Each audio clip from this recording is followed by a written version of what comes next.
ఓం నమో నారసింహాయ. ఆశేష భక్తజనానికి నమస్కారం. మన ఓం divine channel కి స్వాగతం. ఈ రోజు మనం ఒక అత్యంత శక్తివంతమైన మహిమాన్వితమైన క్షేత్రాన్ని దర్శించుకోబోతున్నాం. సాధారణంగా మనం వేములవాడ అనగానే మనకు వెంటనే గుర్తుకు వచ్చేది దక్షిణ కాశీగా పిలువబడే ఆ రాజరాజేశ్వర స్వామి ఆలయం. కానీ ఆ రాజన్న సన్నిధికి కూతవేటు దూరంలోనే ఒక చిన్న కొండపై సాక్షాత్తు ఆ శ్రీమన్నారాయణుడు లక్ష్మీ సమేతుడై నరసింహస్వామిగా కొలువై ఉన్నాడని మీకు తెలుసా? అవును, పచ్చని ప్రకృతి ఒడిలో ప్రశాంతమైన వాతావరణంలో పాము పడగ నీడలో సేదతీరుతున్న ఆ స్వామివారిని చూస్తే మనసులోని అలజడులన్నీ మాయమైపోతాయి.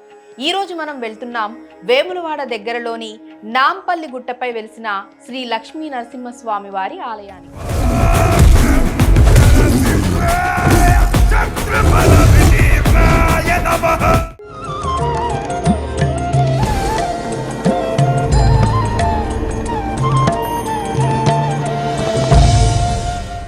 మరి ఆ స్వామిని దర్శించుకోవాలంటే ఈ వీడియోని ఎక్కడా స్కిప్ చేయకుండా చివరి వరకు చూడండి. ఎందుకంటే కేవలం వీడియో చూడటం మాత్రమే కాదు, ఈ క్షేత్ర దర్శనం మనసుకి ఒక ప్రశాంతతను, ఆత్మవిశ్వాసాన్ని ఇస్తుంది. మరి ఆలస్యం చేయకుండా ఆ నరసింహస్వామి నామస్మరణతో మన ప్రయాణాన్ని మొదలు పెడదామా? వేములవాడ పట్టణానికి కేవలం కిలోమీటర్ల దూరంలో ఉన్న ఈ గుట్ట దూరం నుండే భక్తులను ఆకర్షిస్తుంది. నగర జీవనానికి, కాలుష్యానికి దూరంగా ఈ కొండపై వీస్తున్న స్వచ్ఛమైన గాలి మనసును తేలికపరుస్తుంది.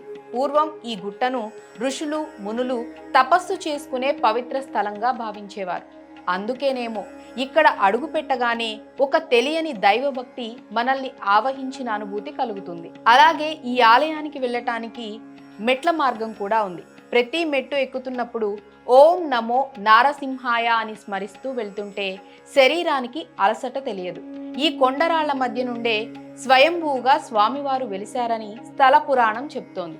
సాధారణంగా మనం గుడి గోపురాలను చూస్తూ ఉంటాం, కానీ ఇక్కడ ఆలయ నిర్మాణమే ఒక భారీ సర్పం పడగ విప్పినట్లుగా ఉంటుంది. సాక్షాత్తు ఆ ఆదిశేషుడే తన పడగ నీడలో స్వామివారిని కాపాడుతున్నాడా అన్నట్లుగా ఈ నిర్మాణం భక్తులను మైమరిపిస్తుంది. దూరం నుండి చూస్తే ఒక పెద్ద పాము కొండపై విశ్రాంతి తీసుకుంటున్నట్లుగా కనిపిస్తుంది. నరసింహస్వామి ఉగ్రరూపాన్ని శాంతింపచేయటానికి ప్రకృతి మాతే ఇలా పాము పడగ రూపంలో స్వామికి ఛత్రం పట్టిందేమో అనిపిస్తుంది. ఈ ఆర్కిటెక్చర్, ఈ నిర్మాణం చూడటానికి రెండు కళ్ళు చాలవు. భక్తితో పాటు శిల్పకళా నైపుణ్యానికి కూడా ఇది ఒక నిదర్శనమని చెప్పాలి.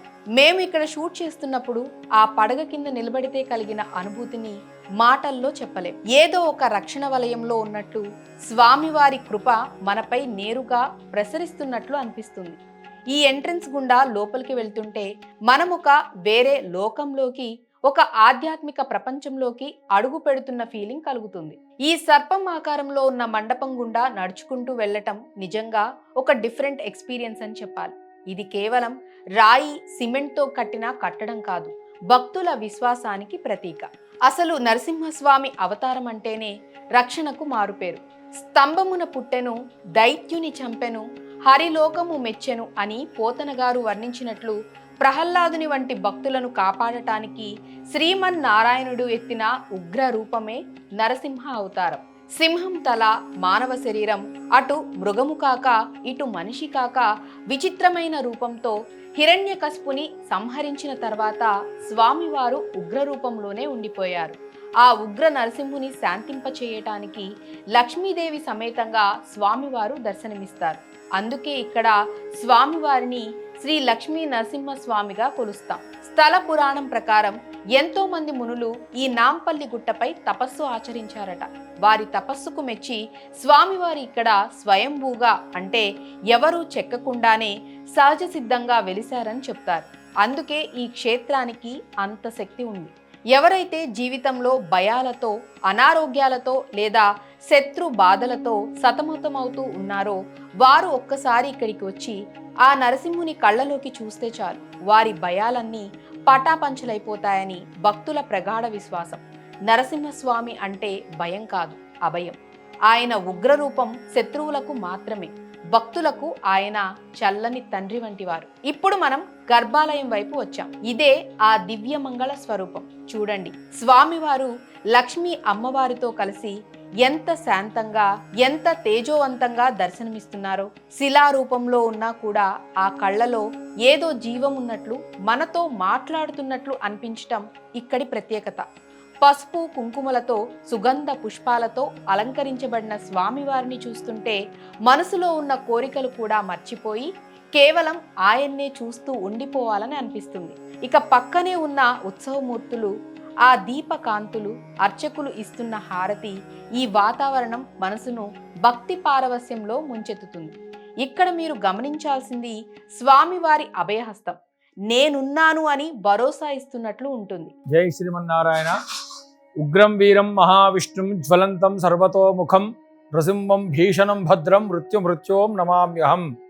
ఇది శ్రీ నాంపల్లి లక్ష్మీ నరసింహస్వామి యొక్క దేవాలయము. ఇది వేములవాడ దేవస్థానానికి 2 కిలోమీటర్ల దూరంలో ఉంటుంది. దీన్ని నాంపల్లి గుట్ట అని కూడా అంటారు. పూర్వం ఇది కరీంనగర్ జిల్లాలో వేములవాడ మండలంలో ఉండేది. ఈ మధ్య ఏర్పడినటువంటి కొత్త జిల్లాల్లో రాజన్న సిరిసిల్ల జిల్లాకు 15 కిలోమీటర్ల దూరంలో ఈ లక్ష్మీ నరసింహస్వామి యొక్క దేవాలయం ఉంటుంది. ఇది 800 సంవత్సరాల క్రితంలో నిర్మించినటువంటి దేవాలయము. ఇది చోళ సామ్రాజ్యంలో ఉన్నటువంటి రాజరాజ నరేంద్ర మహారాజు ఈ యొక్క దేవాలయాన్ని నిర్మించినాడు.